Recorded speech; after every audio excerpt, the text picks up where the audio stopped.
আসসালামু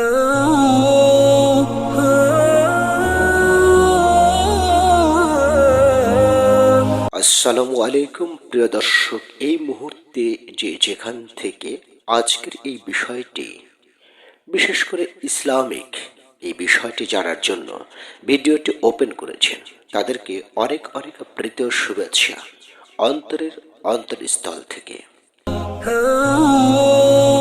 কালো পতাকা বলতে কি বোঝায়, এর দ্বারা কি বোঝায়, আজকে কুরআন ও হাদিসের আলোকে এই বিষয়টি আপনাদের মাঝে সুস্পষ্টভাবে তুলে ধরব। খোরাসানের কালো পতাকাবাহী দল সম্পর্কে বিস্তারিত জানা প্রতিটি সচেতন মুসলমানের জন্য আবশ্যক। কারণ রাসূলুল্লাহ সাল্লাল্লাহু আলাইহি ওয়াসাল্লাম আমাদেরকে কঠিনভাবে নির্দেশ দিয়েছেন, খোরাসানের কালো পতাকাবাহী দলের উত্থান হলে তোমরা বরফের উপর হামাগুড়ি দিয়ে হলেও তাদের সাথে যোগ দিবে। অর্থাৎ খোরাসানের কালো পতাকাবাহী দলের সাথে যুক্ত হওয়া প্রতিটি মুসলমানের জন্য ওয়াজিব।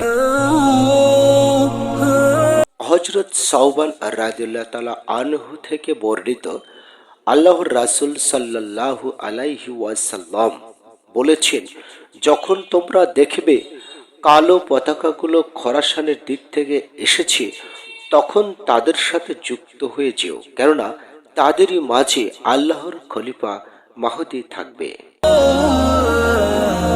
হযরত আব্দুল্লাহ ইবনে হারিস রাদিয়াল্লাহু তাআলা আনহু থেকে বর্ণিত, রাসূলুল্লাহ সাল্লাল্লাহু আলাইহি ওয়াসাল্লাম বলেন, পূর্ব দিক অর্থাৎ খোরাসান থেকে কিছু লোক বের হয়ে আসবে, যারা ইমাম মাহদীর খেলাফত প্রতিষ্ঠায় সাহায্য করবে এবং খেলাফত প্রতিষ্ঠা সহজ করে দেবে।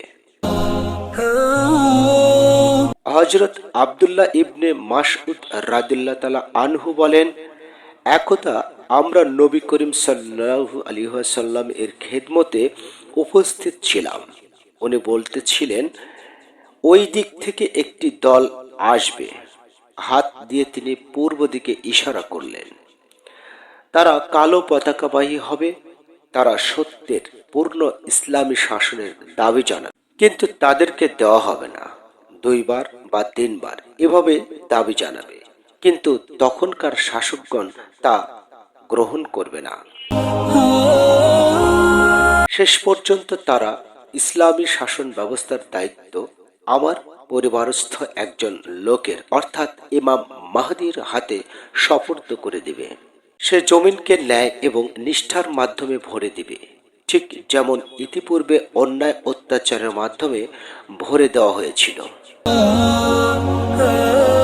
সুতরাং তোমাদের মধ্যে যদি কেউ ওই সময় জীবিত থাকো, তবে অবশ্যই তাদের দলে এসে শরিক হয়ে যেও, যদিও বরফের উপর কনুইয়ে ভর দিয়ে আসতে হয়। হযরত আবু হুরাইরা রাদিয়াল্লাহু তাআলা আনহু থেকে বর্ণিত, আল্লাহর রাসূল সাল্লাল্লাহু আলাইহি ওয়াসাল্লাম বলেছেন, যখন কালো পতাকাগুলো পূর্ব দিক থেকে অর্থাৎ খোরাসান থেকে বের হবে, তখন কোনো বস্তু তাদেরকে প্রতিহত করতে সক্ষম হবে না। এমনকি পতাকাকে ইলিয়ায় বাইতুল মুকাদ্দাসে উত্তোলন করা হবে, খেলাফত প্রতিষ্ঠা করবে। জাযাকাল্লাহ। আলহামদুলিল্লাহ, আলহামদুলিল্লাহ, আলহামদুলিল্লাহ। আল্লাহুম্মা সাল্লি আলা মুহাম্মাদ ওয়া আলি মুহাম্মাদ। আমি গর্বিত, আমি একজন মুসলিম। আমি গর্বিত, আমি অনুসারী সেই আহলে বায়তের।